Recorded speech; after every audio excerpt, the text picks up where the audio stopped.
গুলির জন্য সমস্ত রাত সমস্ত দিন খোলা। শঙ্খ ঘোষের এই বাক্য এক কঠিন সময়ের ইঙ্গিত করে, যেন সেই সময় যখন বিভিন্ন প্রান্ত থেকে ভেসে আসতে থাকে গুলির শব্দ বারবার। অস্ত্রের এই দাপটে কখনো প্রাণ বিপন্ন হয় 16 বছরের কিশোরের, কখনো আবার দোকানে চিপস কিনতে যাওয়া ওই দুধের বাচ্চাটাও রেহাই পায় না, গুলি ফুঁড়ে যায় তার শরীর। রাজ্য জুড়ে এই অস্ত্রের দাপটের আগেও আমরা দেখেছি, কিন্তু আজ যখন আবার মাত্র 12 ঘন্টার মধ্যে 4 জায়গা থেকে গুলির শব্দ কানে আসে, তখন উদ্বেগ হয় বইকি। কেন কঠোর হাতে রোখা যাচ্ছে না এই অবাধ অস্ত্রের আমদানি? এই প্রশ্নগুলো অবশ্যই উঠবে আমাদের আলোচনায়, কিন্তু তার আগে শুরুতেই আপনাদের দেখাবো আজ এ রাজ্যের কোথায় কোথায় গুলি চলল। প্রথমেই দেখাবো মালদার বৈষ্ণবনগর। মালদার বৈষ্ণবনগরে দুদল দুষ্কৃতীর সংঘর্ষের মাঝে পড়ে গুলিবিদ্ধ এক কিশোর। স্থানীয় সূত্র খবর, রবিবার সন্ধ্যায় বৈষ্ণবনগর থানার ছোট কামাত গ্রামে দুদল দুষ্কৃতীর মধ্যে বোমা গুলির লড়াই বাধে। সে সময় বাড়ির বাইরে বেরিয়েছিল 16 বছরের কিশোর আব্দুস সামাদ। দুষ্কৃতীদের ছোড়া গুলি তার ডান পায়ে লাগে। রক্তাক্ত অবস্থায় ওই কিশোরকে প্রথমে মালদা মেডিকেল কলেজ হাসপাতালে ভর্তি করা হয়, পরে স্থানান্তরিত করা হয় এনআরএস হাসপাতালে। এরপর মালদারি ইংরেজ বাজার। মালদার ইংরেজ বাজারে যুবক খুন। রবিবার রাতে ইংরেজ বাজারের মহেশমাটি এলাকায় বন্ধুদের সঙ্গে দাঁড়িয়েছিলেন বছর 34-এর টিঙ্কু শেখ। অভিযোগ, সে সময় তাকে লক্ষ্য করে গুলি চালায় 2-3 জন দুষ্কৃতী। মালদা মেডিকেল কলেজ হাসপাতালে নিয়ে যাওয়া হলে টিঙ্কুকে মৃত ঘোষণা করেন চিকিৎসকেরা। পেশায় মার্বেল মিস্ত্রি টিঙ্কুর বাড়ি পুরাতন মালদা থানা এলাকার মঙ্গলবাড়ি মির্জাপুরে। টাকা পয়সা সংক্রান্ত দেনা পাওনার কারণেই তাকে খুন করা হয়েছে বলে অনুমান পুলিশের। মালদার তৃতীয় ঘটনায় নজর রাখবো। তৃতীয় ঘটনা ঘটেছে মালদার কালিয়াচকে। মালদার কালিয়াচকে ফের গুলি। এবার গুলিবিদ্ধ ফেলু শেখ নামে এক দিনমজুর। রবিবার সন্ধ্যায় পাটের খেতে কাজ করছিলেন বছর 45-এর ফেলু। আচমকাই তার বাঁ পায়ে গুলি লাগে। গুলিবিদ্ধ দিনমজুরের দাবি, কে বা কারা তাকে গুলি করেছে তা তিনি জানেন না। যদিও পুলিশের দাবি, ফেলু শেখের কাছেই বেআইনি অস্ত্র ছিল, সেই অস্ত্র থেকেই অসাবধানতাবশত গুলি ছিটকে তার পায়ে লেগেছে। মালদা থেকে সোজা চলে আসবো নদিয়ার চাকদায়। সকালে কাজে যাওয়ার পথে চাকদা পুরসভার কর্মীকে লক্ষ্য করে গুলি। গুরুতর জখম অবস্থায় ভর্তি কল্যাণী জেএনএম হাসপাতালে। স্থানীয় সূত্রে খবর, সোমবার সকালে বাইকে চড়ে পুরসভায় যাচ্ছিলেন চাকদা পুরসভার 4র্থ শ্রেণীর কর্মী কার্তিক ঘোর। সে সময় খুব কাছ থেকে তাকে লক্ষ্য করে গুলি ছোড়ে কয়েকজন দুষ্কৃতী। পুরকর্মীর পিঠে ও হাতে গুলি লাগে। গুলিবিদ্ধ ও রক্তাক্ত অবস্থাতেই বাইক চালিয়ে তিনি পুরসভায় পৌঁছন।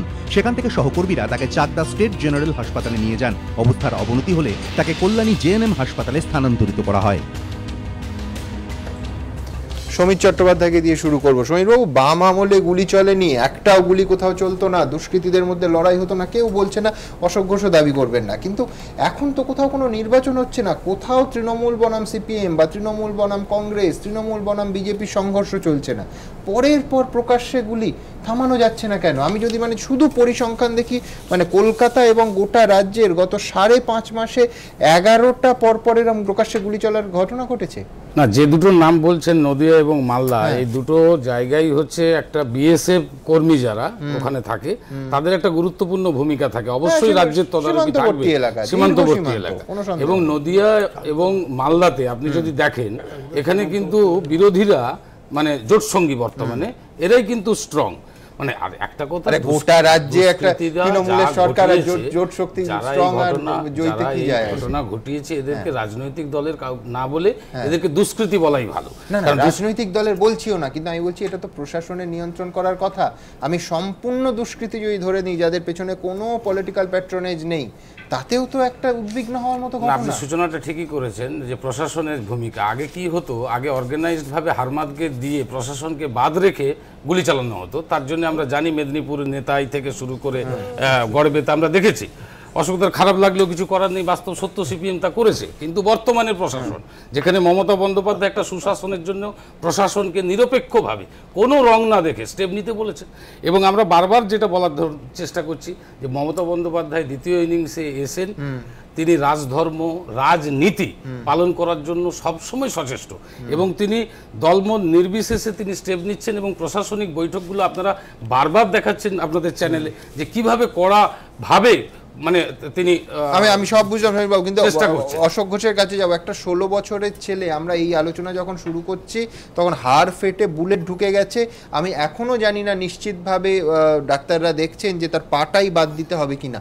কোনো গণ আন্দোলন হচ্ছিল না অশোকদা, আমি বলছি কোনো গ্যাংওয়ার চলছিল, তার বলি হয়েছে 16 বছরের ওই ছেলেটা। তো দুর্ভাগ্যজনক। একেবারে রাজনীতির সঙ্গে 30 মাইলের মধ্যে কোনো সম্পর্ক নেই। এটা দুর্ভাগ্যজনক তো বটেই, কিন্তু একটা আশঙ্কাও দেখা দিচ্ছে যে এই খুন জখম কি নিত্যদিনের ঘটনা হয়ে গেল? একটা দিনও কি কাগজে আমরা দেখবো না যে আজকের দিনটা কোনো খুন জখম হয়নি, কোনো গুলি চলেনি, কারো জীবন যায়নি, এমন একটা দিন তো দেখতে চাই। এ তো প্রতিদিনই কোথাও না কোথাও হচ্ছে এবং ঘটনা খুব পরিষ্কার যে কিরকম ঘটনা ঘটছে। আমি সমীরবাবু যুক্তিটা আনি যে একেবারে এটা জাতীয় সমস্যা, সীমান্তবর্তী এলাকা, সীমান্ত দিয়ে অস্ত্র ঢুকছে। আমি তা বলছি না, সমীর ঠিক বলেননি, চাকদা কোনো সীমান্তে পড়ে না। না, চাকদা কোনো সীমান্ত নয়। রাজনীতিতে আপনি অন্তত শুনুন, আজকে আপনি অন্তত শুনুন যে প্রশাসনটা কিভাবে চলছে আপনি নিজেও জানেন। দেখছি তো আপনার মানে সিপিএম এর যা সিপিএম তো হলো, আপনার পকেটেও হাত দিলে হয়তো গুলির হয়তো নেই, কিন্তু আমি কি করেছে বুঝেছি, আপনি তাদের প্রতিনিধি বলে। আমি সবটাই বুঝেছি, এখানে কারা রাজনীতি করছে? আরে আমি সবটাই বুঝেছি। ঠিক আছে, বলুন। ব্যাপার হচ্ছে যে মমতা বন্দ্যোপাধ্যায় ক্ষমতায় আছেন তো 5 বছর পার করে, এখনো তো 34 বছরের গল্প করলে হবে না। এর মধ্যে ঘটেছে কি? প্রথম আমি পরিষ্কার করে বলি, নির্বাচনে জিতলেই সব অপরাধ ধুয়ে মুছে পরিষ্কার হয়ে যায় না।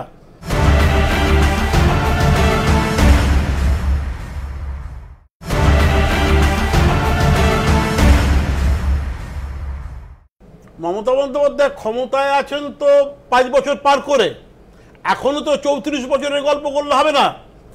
এর মধ্যে ঘটেছে কি? প্রথম আমি পরিষ্কার করে বলি, নির্বাচনে জিতলেই সব অপরাধ ধুয়ে মুছে পরিষ্কার হয়ে যায় না। মমতা বন্দ্যোপাধ্যায় কার্যত অ্যান্টি সোশ্যাল লুম্পেনদের দ্বারা ঘেরাও হয়ে আছেন, তার চারপাশে এরাই হচ্ছে তার শক্তি, এরাই হচ্ছে সম্পদ। ব্যাপক বেআইনি অস্ত্র গত 2-3 বছর ধরে ক্রমাগত পশ্চিমবাংলায় ঢুকছে, সীমান্তবর্তী রাজ্য থেকে ঢুকতে পারে। ইলেকশনের আগে আসানসোলে বিহার থেকে অস্ত্র ঢুকছে, এ নিয়ে বহু সমস্যা হইচই হলো এবং দেখা যাচ্ছে কি এই অস্ত্রগুলো ঢুকছে। আমি স্পষ্ট পরিষ্কার করে বলছি, যদি তদন্ত হয় প্রমাণ হবে পুলিশ এই বেআইনি অস্ত্র যারা রাখে সেই লুম্পেন, অ্যান্টি সোশ্যাল এবং শাসক দলের মধ্যে কোথাও প্রত্যক্ষ বা পরোক্ষ একটা সমঝোতার মধ্যে দিয়ে এইরকম একটা কিন্তু তার আগে যে 16 বছরের ছেলেটা, এই মুহূর্তে আমরা আলোচনা করছি, তর্ক বিতর্ক হচ্ছে, কিন্তু একটা সরকারি হাসপাতালে ডাক্তাররা তার পাটাকে বাঁচানোর চেষ্টা করেছেন, কিচ্ছু জানতো না। গ্যাংওয়ারের গুলির বলি হলো যে 16 বছরের ছেলেটা। দেখবো তার সত্যিকারের ঘটনাটা।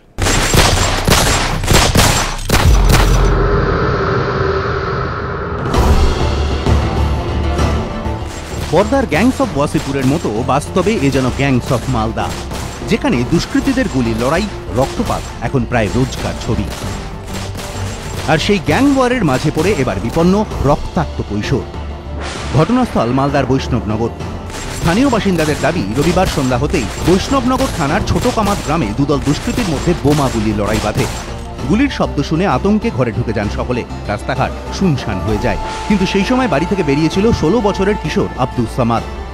অসহায় নিরপরাধ সেই কিশোর দুষ্কৃতীদের গুলির লড়াইয়ের মাঝে পড়ে যায়। পালানোর আগেই দুষ্কৃতীদের আগ্নেয়াস্ত্র থেকে ছুটে আসা গুলি তার ডান পায়ের হাঁটু ফুঁড়ে চলে যায়। হাঁটুতে তার গুলি লাগে। আমরা এখানে তাকে যতটা পারা যায় আমার ইনফ্রাস্ট্রাকচারের মধ্যে আমরা ট্রিটমেন্ট করেছিলাম। সকালবেলা তাকে রেফার করা হয় কলকাতা, কারণ তার বড় অস্ত্রোপচার লাগবে। তো আমরা একটা ফলো আপের মধ্যে রেখেছিলাম। আমরা খবর পেয়েছি যে ভোরবেলা আজকে উনি এনআরএস হসপিটালে ভর্তি হয়েছে। এখনো পর্যন্ত যা খবর আছে উনি ভালো আছে। রক্তাক্ত অবস্থায় সেখানেই লুটিয়ে পড়ে ওই কিশোর। কিছুক্ষণ পর দুষ্কৃতীদের গ্যাংওয়ার থামলে বাড়ি থেকে বেরোন স্থানীয় বাসিন্দারা। গুলিবিদ্ধ কিশোরকে নিয়ে যাওয়া হয় মালদা মেডিকেল কলেজ হাসপাতালে, কিন্তু অবস্থার অবনতি হওয়ায় তাকে কলকাতার এনআরএস মেডিকেল কলেজ হাসপাতালে রেফার করা হয়। গতকাল বৈষ্ণবনগরের ছোট কামার গ্রামে সন্ধেবেলা 6টার সময় 16 বছরের কিশোর আবু সালাম দুষ্কৃতীদের গুলি বিনিময়ের মধ্যে পড়ে গুরুতরভাবে গুলিবিদ্ধ হয়ে আহত হয় এবং তাকেই আজকে ভোরবেলা এই এনআরএস হাসপাতালে নিয়ে আসা হয়েছে এবং তারপর থেকে তার চিকিৎসা চলছে, যদিও এখনো পর্যন্ত অস্ত্রোপচার করা হয়নি। ভাই যাচ্ছিল বাড়ি থেকে কেবিএস চা খাতে, ওই চা খেতে যাচ্ছে কিনা তখন রাস্তার ধারে যাচ্ছে, আর তখন দেখছে পিছনের সাইডে কিনা অনেকজন লোক আছে, আর সাইডে আমার ভাই যাচ্ছিল, এরকমভাবে গুলি করছিল কিনা এই বেকার ওকে মারতে যায়, মানে আটা যে ছেলেটার কাজ হচ্ছে ওই ছেলেকে মারতে না যায় আমার ভাইকে যে লেগেছে। কিন্তু কেন মালদায় এভাবে প্রায় প্রতিদিনই কোথাও না কোথাও গোলাগুলি চলছে? হচ্ছেটা কি? পর্যবেক্ষকদের একাংশ বলছেন, বাংলাদেশের সীমান্তবর্তী জেলা হওয়ায় মালদা ক্রমেই অপরাধীদের আস্তানা হয়ে উঠছে। অভিযোগ, সীমান্ত দিয়ে ঢালাও বেআইনি অস্ত্রের পাচার, জাল নোটের লেনদেন, গরু পাচার সবই চলছে অবাধে। এমনকি পরিস্থিতি এমন পর্যায়ে পৌঁছেছে যে বিধানসভা নির্বাচনের প্রস্তুতিতে এসে জেলাশাসক পুলিশ সুপারদের সঙ্গে বৈঠকে খোদ মুখ্য নির্বাচন কমিশনারের মুখে উঠে এসেছিল মালদার প্রসঙ্গ। কখনো এলাকা দখল, কখনো তোলাবাজি, নানা ইস্যুতে সংঘর্ষ লেগেই আছে। গুলির শব্দ সাধারণ মানুষের জীবনের স্বাভাবিক ছন্দটাই নষ্ট করে দিচ্ছে। অভিযোগ দায়ের হচ্ছে, কিন্তু কড়া ব্যবস্থা চোখে পড়ছে না। ফলে দুষ্কৃতীদের দৌরাত্ম্য হয়ে উঠছে লাগাম ছাড়া। আর বন্দুক থেকে বেরোনো বুলেট তো আর লোক দেখে আঘাত হানে না। তাই আজ সেই বুলেট এক কিশোরের শরীর পুড়ে গিয়েছে। কাল আরও কেউ রক্তাক্ত হবেন না, তার কোনো নিশ্চয়তা নেই। রাজর্ষি দত্তগুপ্ত ও অভিজিৎ চৌধুরী, এবিপি আনন্দ।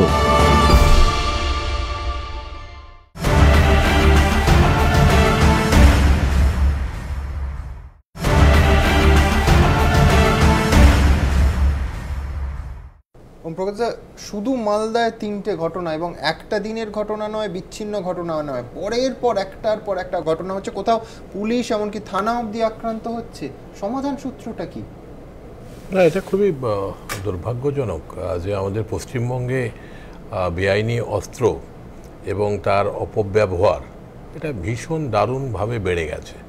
দেখুন, গভর্নেন্স অ্যাডমিনিস্ট্রেশন তার মৌলিক জায়গাটা হচ্ছে যে এই যে অব্যবস্থাগুলি সেটাকে আস্তে আস্তে করে দূর করা যাবে, কিন্তু সেটা আমাদের পশ্চিমবঙ্গের ক্ষেত্রে আমরা দেখছি যে বেড়ে গেছে। বামফ্রন্টের সময় একই রকম অবস্থা ছিল, তার আগে যদি কংগ্রেসের সময় দেখেন তখনও কিন্তু একই রকম অবস্থা ছিল।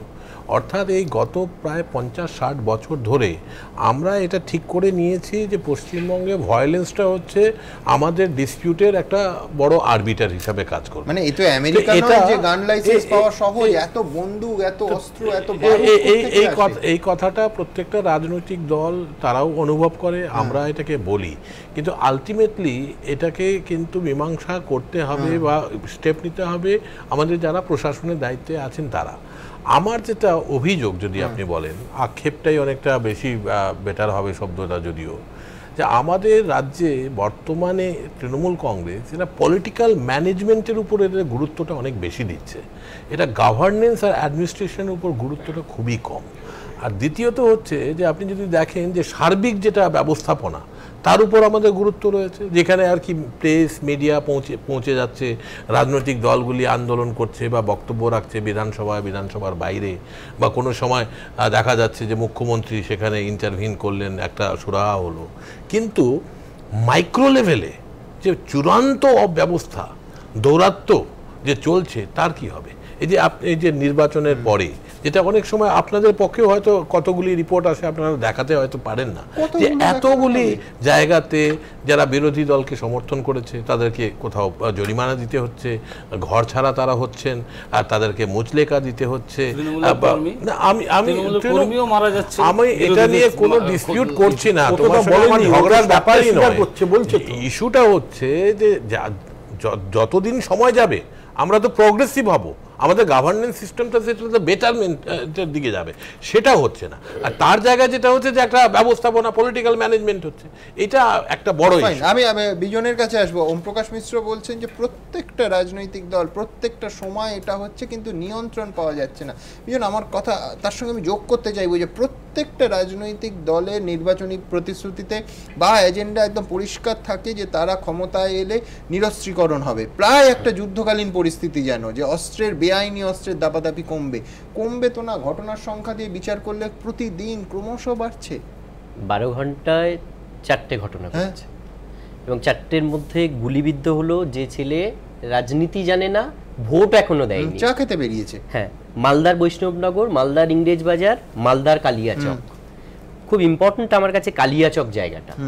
এবং মালদার যে কটা জায়গা আপনারা যেটা দেখালেন সীমান্তবর্তী এলাকা হওয়ার জন্য শুধু আসছে সেটা নয়, অস্ত্র তো আসছেই, জাল নোটও আসছে। হ্যাঁ, জাল নোট, গরু পাচার, আমি বলছি সবটা হচ্ছে।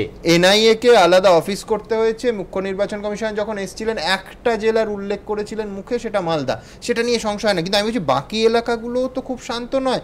গত 5.5 মাসে 11টা গুলির ঘটনা ঘটলো। একদমই ঠিক। পুরো বিষয়টা যদি এখন তো ভোট নেই, ঠিক, এখন কোনো ভোট নেই, তাহলে আমাদের প্রয়োজন আলোচনাটা এমন জায়গায় যাবে যেখানে সমস্যার সমাধান হতে পারে। সেই সমস্যার সমাধানে আমার ধারণা যে রাজ্যের পুলিশ এবং তার গোয়েন্দা বিভাগ, তার সঙ্গে কেন্দ্রীয় সরকারের গোয়েন্দা বিভাগ এবং সীমান্তবর্তী এলাকায় যারা দায়িত্বে থাকে, আরো দৃঢ় সমন্বয় হওয়া, প্রথম কথা এটা একটা সমন্বয় হওয়া, করা, সাধন করা। দ্বিতীয় কথা, একটু আগে পলিটিক্যাল কথা বলছিলেন প্রকাশ বাবু, মালদায় তো দীর্ঘদিন ধরে নিজেদের আমল জুড়েছেন। আমি বলছি মালদায় এখনো তৃণমূল সরকার 5 বছর, এবার এখনো রয়েছে, এই সরকার চলছে 6 বছর যদি রানিং ধরে নিই, মালদায় তার আগে থেকে কিন্তু কংগ্রেস শক্তিশালী, এখনো কংগ্রেস শক্তিশালী। আমি সেই রাজনৈতিক টপিকে না গিয়ে বলবো যে গোয়েন্দা বিভাগকে, রাজ্যের গোয়েন্দা বিভাগকে শক্তিশালী করতে হবে। যদি আপনি বলেন কোচ একটা নির্দেশ দিলেন, প্রশাসনের উচ্চ মহল থেকে নির্দেশ গেল, কিন্তু মাঠে নেমে তো প্লেয়ারকেই খেলতে হবে, কয়েকজনকে টপকে তারপর গোলটা দিতে হয়। তো সেই পুলিশগুলোকে যদি না আমি আধুনিক করি, তার কাছে যে অস্ত্র আছে সেটাকে আধুনিক করি। এটা মানে অদ্ভুত যুক্তি যে কংগ্রেস বা বামপন্থীরা বেশি সংখ্যায় ইলেক্টেড হয়েছে, তো রাজ্য প্রশাসনের আউটসোর্স কি তাদেরকে করে দেওয়া হয়েছে, ডিএম এসপি কি আর কি করেছে? ইস্যুটা তা না, আমি তৃণমূলকে শুধু ব্লেম করার কন্টেক্সটেই বলছি না, আমি গভর্নেন্স আর অ্যাডমিনিস্ট্রেশনের প্রশ্ন, আর এটার সঙ্গে কিন্তু পভার্টি আর রিসোর্সের সম্পর্ক। পশ্চিমবঙ্গ কিন্তু আমাদের পছন্দ হোক বা নাই হোক, আমরা কিন্তু বিশাল জনসংখ্যার একটা রাজ্য, যেখানে রিসোর্স মোবিলাইজেশনটা হচ্ছে সবচাইতে গুরুত্বপূর্ণ হয়ে গেছে। এত বেশি বেকার আমাদের রাজ্যে, যার ফলে তারা প্রত্যেকে বেঁচে থাকতে হচ্ছে, তার ফলেই কিন্তু এই দুষ্কৃতির রাত বেড়েছে। আর এটা নিয়ন্ত্রণ করা এই জন্যই বিশেষ করে যাচ্ছে না, তার কারণটা হচ্ছে যে রুলিং পার্টি বা রুলিং এস্টাবলিশমেন্ট যেটা, সেটা বামফ্রন্টের সময় বামফ্রন্টের কনটেক্সটে হচ্ছে যে তারা এটার কিন্তু একটা বড় রকমের সিংহভাগ সমর্থন তারা পাচ্ছেন, তার ফলে এখানে পলিটিক্যাল উইল নেই। এই জায়গাটাই কেন এত অস্ত্রের আমদানি, কেন তার উপর সামান্য নিয়ন্ত্রণ পাওয়া যাচ্ছে না? দেখুন, মুড়ি মুড়কির মতো চলছে গুলি। এ যেন কলপারের ঝগড়া থেকে শুরু করে রাজত্বের রেশারেশি, কিছু হলেই পকেট থেকে বের করে ফায়ার।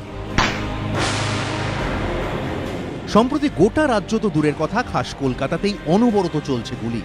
16ই জুন কিছুক্ষণের ব্যবধানে গুলি চলে এন্টারলির বিবি বাগান এবং মতিঝিলে, গুলিবিদ্ধ হন একজন। 11ই জুন মল্লিকবাজারে দুষ্কৃতীদের গুলিতে মৃত্যু হয় একজনের। 25শে মে পার্ক স্ট্রিটে দুদল দুষ্কৃতীর গোষ্ঠীদ্বন্দ্বে গুলি চলে। 5ই মে বেহালায় সিপিএম নেতার বাড়ির সামনে গুলি চলে। 5ই মার্চ এন্টালির পটারি রোডে দুষ্কৃতীদের গুলিতে জখম হন এক ব্যক্তি। কলকাতায় এরকম আরও অসংখ্য উদাহরণ রয়েছে। জেলার হিসেব জুড়লে তো তালিকাটা আরও দীর্ঘ হবে।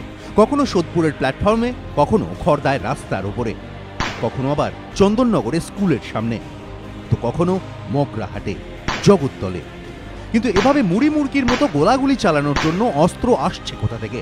ন্যাশনাল ক্রাইম রেকর্ড ব্যুরো বা এনসিআরবির তথ্য বলছে 2014 সালে পশ্চিমবঙ্গ থেকেই 3632টি অস্ত্র উদ্ধার হয়েছে। এর মধ্যে 3506টি বেআইনি। রাজ্য থেকে দেশি বোমা উদ্ধার হয়েছে 9941টি। অস্ত্র আইনে মামলা হয়েছে ভুরি ভুরি। প্রাক্তন পুলিশ কর্তাদের মতে আগে আগ্নেয়াস্ত্র আসতো বিহার থেকে, কিন্তু এখন তো এ রাজ্যেরই বিভিন্ন জায়গায় অস্ত্রের কারখানা গজিয়ে উঠেছে। মালদার বৈষ্ণবনগর এবং হুগলির ভদ্রেশ্বরে এরকম 2টি অস্ত্র কারখানায় অস্ত্রের ভান্ডার দেখে পুলিশ কর্তারাও চমকে গিয়েছিলেন। তাদের মতে এখন যা অবস্থা, তাতে পকেটে টাকা থাকলে অস্ত্র জোগাড় করাটা আজ আর কোনো ব্যাপারই নয়। বিহারের থেকে এসে এইগুলো বিভিন্ন জায়গায় সাপ্লাই হতো, কলকাতার বিভিন্ন জায়গায়, এবং কলকাতার লোকেরা এইগুলো পেত। এখন কিন্তু কলকাতার বিভিন্ন জায়গায় এগুলো তৈরি করে, এবং ওখানে যারা তৈরি করতো তাদেরকে শুনলাম নাকি হায়ার করেও আনা হচ্ছে, এবং সেটা খুব সিক্রেটলি তৈরি হচ্ছে এবং প্রত্যেকের কাছে খুব ইজিলি অ্যাভেলেবেল হয়ে গেছে। অনেকে বলছেন শুধু অস্ত্র থাকলে তো হলো না, দিনে দুপুরে কোমরে গোঁজা সেই অস্ত্র থেকে গুলি চালানোর দুঃসাহসী বা আসছে কোথা থেকে? একটা অ্যান্টি সোশ্যাল পার্সোনালিটি যাদের থাকছে, তারা বেশি অনেক সময় হয় কি, সেটা রাজনৈতিক কারণ বলুন বা অন্যান্য কোনো পাড়া রিলেটেড কোনো কালচার, যে তাদেরকে কিছু জায়গায় মদতপুষ্ট করে রাখা হয়। তো এই কারণে এই অ্যান্টি সোশ্যালরা মানে বারবারন্ত হয়ে যায়। তবে কারণ যাই হোক, দুষ্কৃতীদের বেপরোয়া দৌরাত্মের মাসুল তো গুনতে হচ্ছে সাধারণ মানুষকে। কোনো ঝঞ্ঝাটে না থেকেও সবসময় আতঙ্কে তটস্থ হয়ে থাকতে হচ্ছে তাদেরই। বেআইনি অস্ত্রের এই ঝনঝনানির চোটে তলানিতে গিয়ে ঠেকছে রাজ্যের আইন শৃঙ্খলা পরিস্থিতি। রাজর্ষি দত্তগুপ্ত ও হিন্দল দে, এবিপি আনন্দ। ওমপ্রকাশ মিশ্রের অভিযোগ সমীরবাবু যে দুষ্কৃতীরা ক্রমশ ট্রিগার হ্যাপি হয়ে পড়ছে, তার কারণ পেছনে রাজনৈতিক মদত রয়েছে। না, এটা তো একবারে উনি ঠিকই বলেছেন, কারণ বুদ্ধবাবুকে কোনোদিনই আমি কোনোদিন শুনিনি একটা বাইট দিতে যে প্রশাসনকে তিনি ভালোভাবে কাজে লাগিয়েছেন। তিনি হারমাদকে কাজে লাগিয়েছেন, এটা ঠিক। একটা জিনিস, গুলিগোলার যে প্রতাপটা বা ব্যাপকতাটা বেড়েছে, তার সর্বোচ্চ স্টকিস্ট কিন্তু এই 34 বছরের সময় তারাই কিন্তু এটার প্রতিফলন ঘটছে। আমার বর্তমানে মমতা বন্দ্যোপাধ্যায় সরকার কি করছে, যখনই কিছু করছে আপনি দেখুন এফআইআর এর সংখ্যা বর্তমানে বেড়ে গেছে থানায়।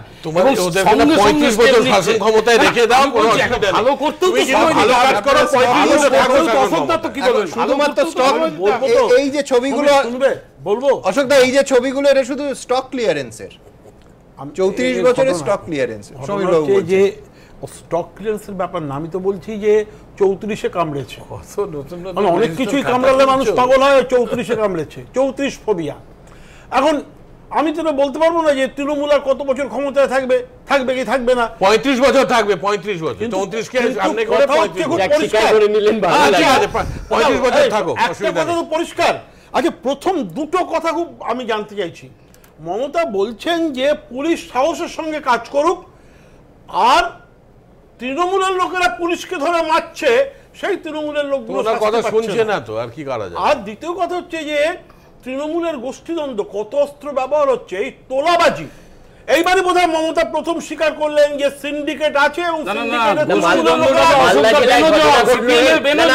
মালদা জেলায় ঘটনা ঘটলো, মালদা জেলায়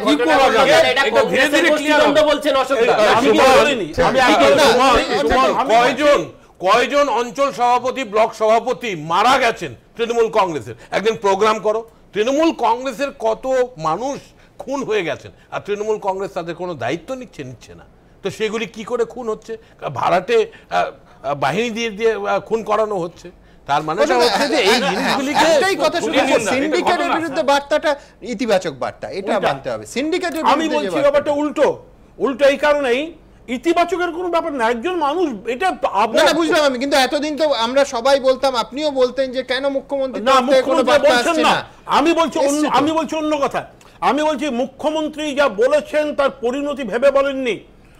এরপরে যা প্রথম যেটা বলেছেন যে মুখ্যমন্ত্রী স্বীকার করলেন তৃণমূল যুক্ত তোলাবাজিতে। সুমন, কি অ্যাকশন হয়েছে এই তোলাবাজির ঘটনায়? কোন এফআইআর হয়েছে? কিসের অ্যাকশন নিয়েছে মুখ্যমন্ত্রী? এটা ভুল কথা। অর্থাৎ তুমি প্রমাণ করে দিচ্ছ যে এখানে এটা ভুল হয়েছে, আমি ইন্টারভেন করলাম, এবিপি আনন্দতে ডিসকাশন হয়ে গেল। অন্যান্য জায়গায় হচ্ছে না। মুখ্যমন্ত্রী এই পার্টিকুলার ঘটনার প্রেক্ষাপটে অন্যত্র ক্ষেত্রে নয়। এটাও ঠিক নয় যে সিন্ডিকেটের সমালোচনা প্রতি মুহূর্তে বিরোধীরা করেছে, মুখ্যমন্ত্রী একটা সদর্থক ভূমিকা নিয়েছে। পাশাপাশি অন্যায়টাকেও নিশ্চয়ই অন্যায় বলতে হবে। করলে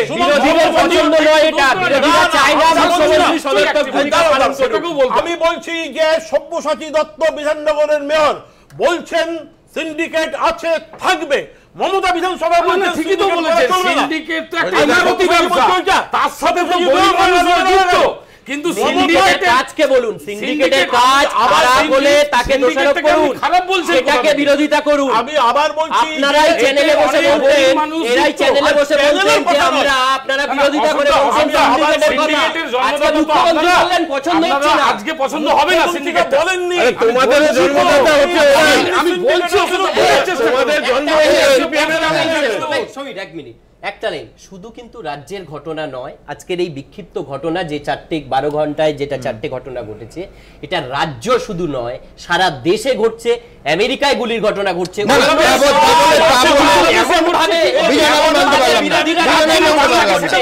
আমেরিকায় গুলির ঘটনা ঘটছে বা রাজ্যে দেশের অন্যত্ব ঘটছে বলে মালদার 3টে ঘটনা জাস্টিফাই।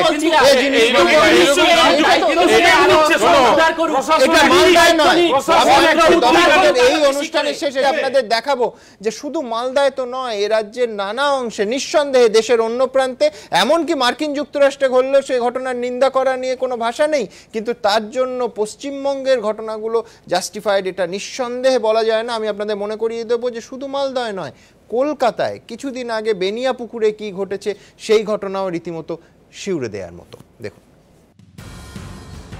কাজে যাচ্ছেন কিংবা নিছকই রাস্তা দিয়ে হেঁটে স্কুলে অথবা সামান্য দোকানে জিনিস কিনতে, হঠাৎই একটা আওয়াজ, তারপর রক্তে ভাসা মাটি, শরীর এফোঁড় ওপর। রাজ্যের বহু জায়গাতেই এখন এই ছবি। এই গ্যাং ওয়ারের মাঝে পড়ে বারবার বিপন্ন হচ্ছে সাধারণ নিরীহ নিরপরাধ মানুষের প্রাণ। রক্ষা পাচ্ছে না শিশুরাও, যাদের সঙ্গে দুষ্কৃতীদের লড়াইয়ের দূর দূরান্ত পর্যন্ত কোনো সম্পর্কই নেই। রবিবার বৈষ্ণবনগরের আগেও এমন ঘটনার সাক্ষী থেকেছে রাজ্যবাসী। গত বছরের 11ই সেপ্টেম্বর কালিয়াচকে দুই দুষ্কৃতী দলের সংঘর্ষের মধ্যে পড়ে গুলিবিদ্ধ হয় শামীম শেখ নামে এই সপ্তম শ্রেণীর নিরীহ ছাত্র। কয়েকদিনের মধ্যেই 12ই অক্টোবর দুষ্কৃতীদের গুলির লড়াইয়ের মাঝে পড়ে গুরুতর জখম হয় আবুল কালাম আজাদ নামে এক নিরীহ যুবক। শুধু মালদাই বা কেন, কলকাতার বেনিয়াপুকুরের সেই ভয়াবহ ঘটনা কে ভুলতে পারে? বাবার থেকে টাকা নিয়ে কাছের দোকানে চিপস কিনতে গিয়েছিল 9 বছরের মোহাম্মদ রায়ান আলম, কিন্তু সেই চিপস আর তার খাওয়া হয়নি। দুষ্কৃতীদের লড়াইয়ের মাঝে পড়ে এই শিশুর পায়ে গুলি লাগে। দীর্ঘদিন হাসপাতালে শয্যাশায়ী থেকে যন্ত্রণার সঙ্গে লড়াই করে সুস্থ হয়েছে রায়ান, কিন্তু আজও রাতে বাড়ি থেকে বেরোতে ভয় পায় সে। কার্যত একই অভিজ্ঞতার শিকার গড়িয়ার বাসিন্দা 21 বছরের রাজেশ মণ্ডলও। গত বছরের 20শে সেপ্টেম্বর রাতে বাড়ির সামনে হই হট্টগোল শুনে দেখতে বেরিয়েছিলেন কি হচ্ছে। আচমকাই ডান পায়ের হাঁটুর নিচে এসে গুলি লাগে। পরিবারের একমাত্র রোজগারের সদস্য শয্যাশায়ী থাকলে সংসারের যে কি হাল হয় তা তার চিকিৎসা করাতে গিয়ে হাড়ে হাড়ে টের পেয়েছিলেন কাঠের মিস্ত্রি রাজেশের বৃদ্ধ বাবা মা। 9 বছরের রায়ান বা 21 বছরের রাজেশের সঙ্গে কারো কোনো বিবাদ ছিল না, কেউই সাথে পাঁচে থাকতেন না। কিন্তু গুলি কি আর অত শত দেখে? একথা ভালো করে টের পেয়েছিলেন বনগাঁর এই নিরীহ শিক্ষিকা, যিনি স্কুলে যাওয়ার পথে দুষ্কৃতীদের লড়াইয়ের মাঝে পড়ে গুলি খেয়েছিলেন। এই শহরের বুকেই হরিদেবপুরে পানশালা ঘিরে দুই গ্যাংয়ের গুলির লড়াইয়ে প্রাণ হারিয়েছিলেন রাহুল মজুমদার নামে এক তরতাজা নিরীহ যুবক। কিন্তু সাধারণ মানুষের নিরাপত্তা কতদিন এভাবে প্রশ্নের মুখে পড়ে থাকবে? কতদিন ঘরের লোক ঘরে না ফেরা পর্যন্ত আশঙ্কা বুকে নিয়ে কাটাতে হবে সাধারণ মানুষকে? সেই প্রশ্নটা কিন্তু থেকেই যাচ্ছে। এবিপি আনন্দ।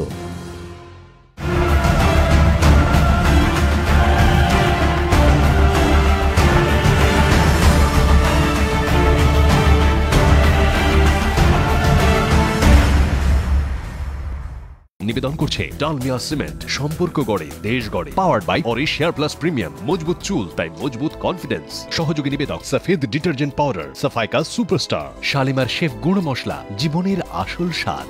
বিবেকানন্দ হসপিটাল, দুর্গাপুর। আমরা জানি জীবনের মূল্য। GIS গ্রুপ এডুকেশনাল ইনিশিয়েটিভস, ছাত্র থেকে সফল প্রফেশনাল।